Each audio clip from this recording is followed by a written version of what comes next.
చెప్పేది ఖర్చు పెట్టలే పైసలు చెప్పేదా ఓట్లకు పైసలు కూడా అవసరం లేదు. ఎందుకు బదిలాడతానో అర్థం చేసుకో.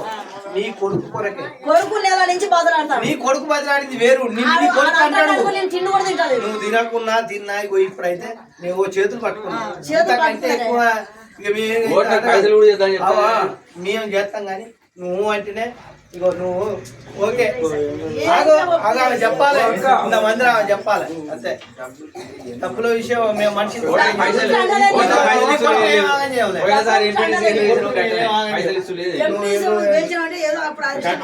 అన్ని గట్టిగా ఉంటాయి. ఇప్పుడు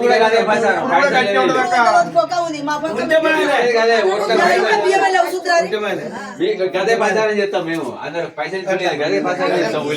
మరి మీకేం లేకపోతే మేము ఉన్నామమ్మా.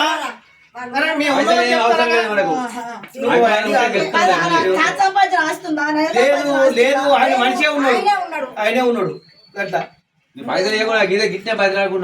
అమ్మా నిన్నే ఆగం కావాలని మేము కోరుకోమమ్మా, అర్థమైందా? మా సాధ్యమైనంత మేము కూడా పోరాడతాం.